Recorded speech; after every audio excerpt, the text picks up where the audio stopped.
everyone, and welcome back to my channel. I am finally well enough to do a video besides my vlogs. It has been a hot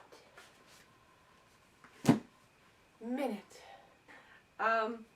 So right now I have started one of my holiday books. I'm reading Window Shopping by Tessa Bailey.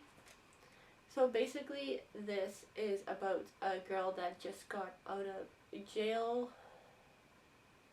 She's in jail for 4 years, I believe.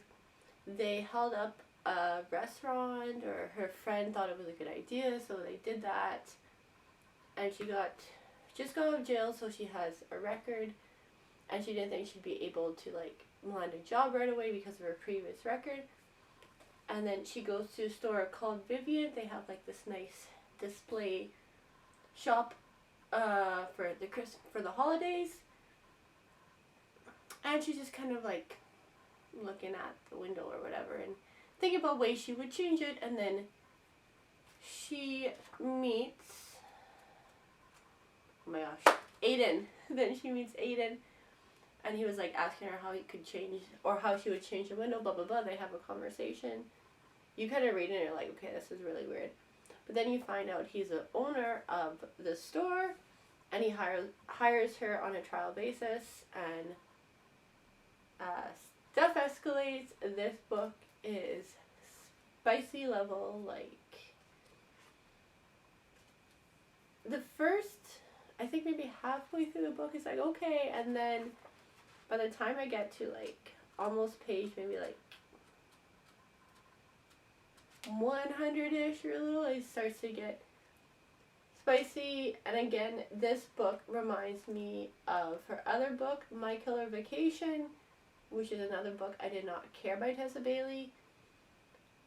For the main purpose is because it had two storylines, and it was more focused on the couple in My Killer Vacation.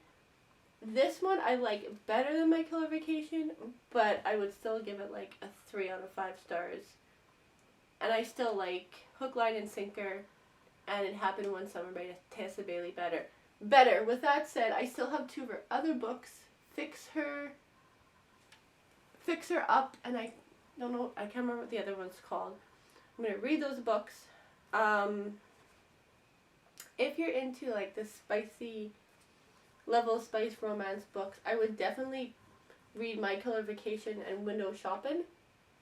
If you're into, I would say not so much still spice, but not over the top, then I would read Hook, Line, and Sinker and It Happened One Summer. And if you're just all about the love and romance and whatever, just read all of Tessa Bailey's books, because they all have their own kind of spice level, and some work for me, some don't work for me. They all might work for you. Window Shopping by Tessa Bailey. I hope to finish this. I probably will finish this today. So the books that I am supposed to, or that I have on my TBR list for the rest of the year until the end of the year, are all up here. So I have the Sherry LaPena, An Unwanted Guest. This gives the winter vibes. I have One by One by Ruth Ware. Again, it has the kind of snowy snowstorm winter vibes. I am super excited to read this book. I think I'm going to do a vlog on this book, or a read-in vlog on that book. This one I'm excited, Kingdom of the Wicked. This is the first of 2 other books in this series. I believe there's 2 others. And They Both Die at the End by Adam Silvera. And now he has another book called They Both Live at the End. So I'm really excited to read this book. I've heard a lot of good reviews on it. My October read that I never got around to, which is Steeped in Gold. I really want to read this book. And then the rest of my holiday books are as follows. We'll see how far I get. Just Like Magic by Sarah Hoggle. So this is a pretty short bookish. So Betty Hughes once knew the comfort of luxury, flaunted a collection of designer purses and an inviolable dream home in Hawaii. That was before she lost all her money. Long obsessed with her public image, Betty boasts about an extravagant lifestyle on social media. Christmas, with its pressure to meet familiar expectations, is looming when Betty plays a vinyl record of All I Want for Christmas Is You backwards and accidentally conjures up Hall, the holiday spirit, in the form of a charming and handsome man. Once the shock wears off, Betty knows she stumbles upon the greatest gift, a chance to make all her holiday wishes come true, plus a ready-made fiancé. So this kind of reminds me of A Christmas Carol-ish in a way, sort of. Kind of gives me off the same vibes. I don't know, it's just like, what's the book's called? Just Like Magic. That's kind of like the vibe this one gives off. All I Want for Christmas by Maggie Knox. Last year I read The Holiday Swap by Maggie Knox and I fell in love with it. That was my first holiday book in a long, long time. So I can't wait to read this book. I will probably do a read and vlog of just holiday books so I can just catch up and have all my holiday books. And I'm going to plan, so I can do that read and vlog, I'm going to plan to get up a little bit earlier than usual. Take my little one to daycare, and I'm just going to have coffee, cozy vibes, and read. I'm super excited for this one. This is In a Holidays by Christina Lauren. The other book that I picked up by her, Love and Other Words, and then her other one was The Honeymooners. I haven't picked up that one yet, but I haven't read her books either yet, so this is my first book by Christina Lauren. I realized I didn't really tell you what this book is about. So Sadie and Max are selected as contestants on the famed reality show Star Maker. Each thinks they finally got in their big Nashville break. But then they're paired up for duet week and stun the world with their romance on stage chemistry. So this book is like a fake dating trove book, which I really like. When I read The Love Hypothesis, I really, really liked that book, so I have a feeling I'm really going to like this book also. So In a Holidays, it's the most wonderful time of the year, but not for Maylene Jones. She lives with her parents, hates her going-nowhere job, and has made a romantic heir of epic proportions. But perhaps the worst of all, this is the last Christmas May will be at her favorite place in the world, the Utah cabin where she and her family spent the holidays, every year since she was born, along with her two beloved family members. Mentally melting down as she drives away from the cabin for the final time, she throws out what she thinks is a simple plea to the universe. Please show me what will make me happy. The next thing she knows, tires screech and metal collides. Everything goes black. When she gasps awake, she's on an airplane bound for Utah. She begins the same holiday all over again, with one hilarious disaster after another sending her back on the plane. Maeve must figure out how to break free of the strange time loop and finally get her true love under the mistletoe. So this is another book I'm super excited for. It sounds really good. I've heard so many good things about all these holiday books. This one, Merry Little Meet Cute. I cannot wait to read this one. This one sounds super cute. So Bea Hobbs has a successful career as a plus-size adult film star. With a huge following, two supportive moms, she couldn't ask for more. When her favorite producer cast her to star in a Christmas movie he's making for the squeaky clean Hope Channel, Bea's career is about to take a more family-friendly direction. Forced to keep her work as Bianca under wraps, she quickly learns that this is a task a lot easier said than done. Though it all becomes worthwhile when she discovers her co-star is none other than childhood crush Nolan Shaw, an ex-boy band member in desperate need of career rehab. Nolan's promised his bulldog manager to keep it zipped up on set, and he will if it means he'll be able to provide a more stable living situation for his sister and mom. Things heat up quickly in Christmas Notch, Vermont, when Nolan recognizes his new co-star from her closed doors account. Oh yeah, he's a member. Bea and Nolan are sneaking off for quickies on set and keeping their new relationship a secret from the Hope Channel's executives. Things only get trickier when the reporter who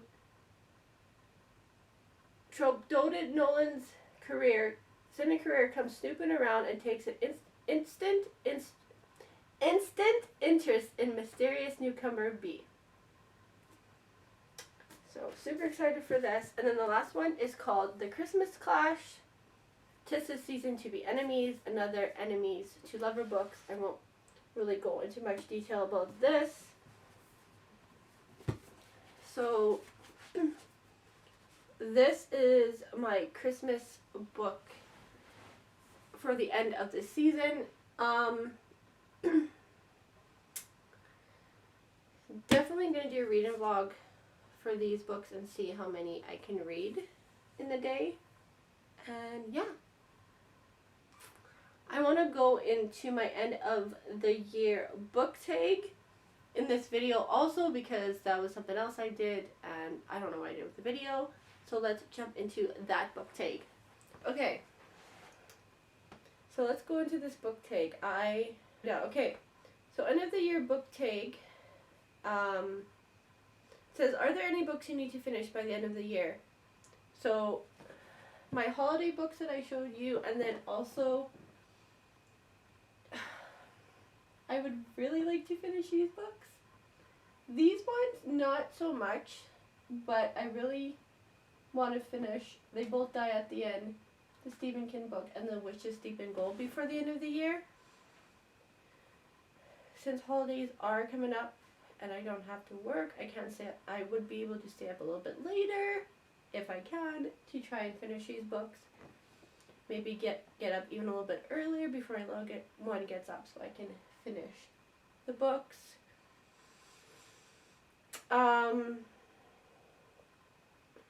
Do you have any autumn or spring books to transition into the end of the year?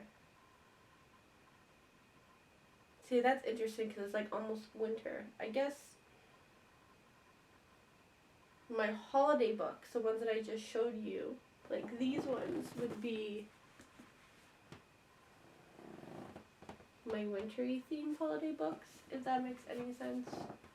I'm not really sure exactly the question for that. Transition into the end of the year. Is there a new release you're still waiting for? A new release I'm still waiting to get. Yes. A release that I know of that's coming out. No.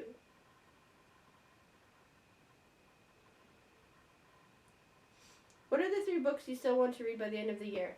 So, the Stephen King, Kingdom of the Wicked, They Both Die at the End, and Witches Steeped in Gold. So 4 books I still want to read before the end of the year would be top on my list. Is there a book you think could still shock you and become a favorite book by the end of the year? A book that I would not normally pick up, because this was a book that my husband picked out for me when I did that video on my husband chooses my books. One that I think I actually might like. That originally I've seen this book everywhere and I've kind of really not been hyped up to get it as much, is They Both Die at the End. And then my husband just happened to choose this book and I actually read what this book is about and I'm like, this book actually might be good. It could shock me. It might not. But I'm going to say this book. If anything, this is a book that I would read by the end of the year that might shock me.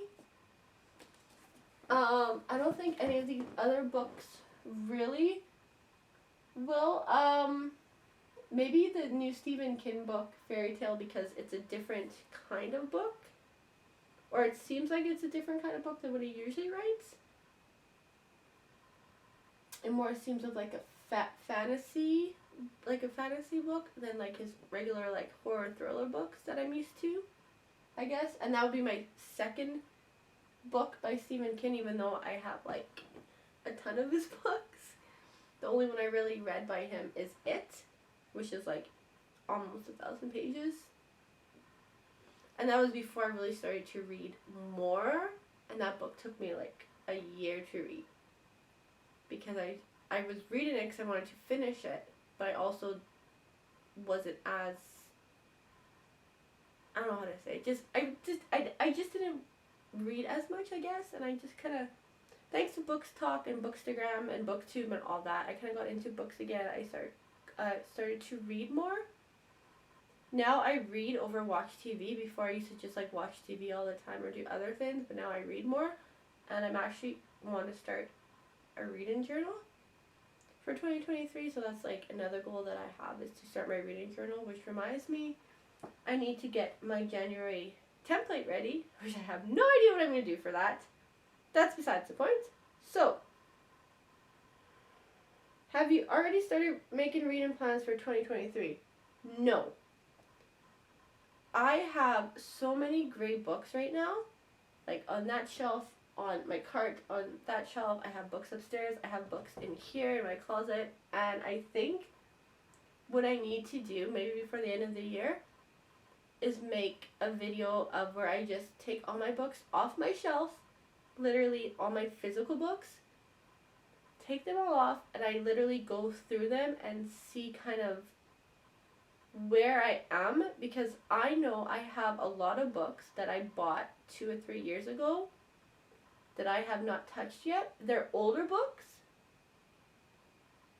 but in all honesty, I would really like to start maybe the 2023 off with try and take some older books off my reading list, and then I can like put those to the side and not worry about it. There's still books that I want to read that I don't want to keep, so I can make some room. I do want to get another bookshelf in 2023. And I want to rearrange it so I have more room for books as opposed to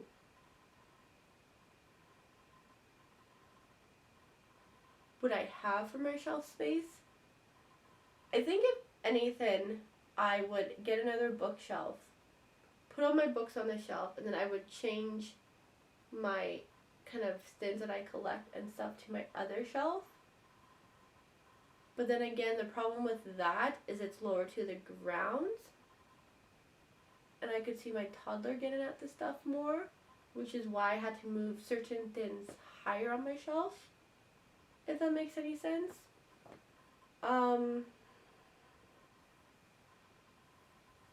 I haven't really decided if that's what I'll do,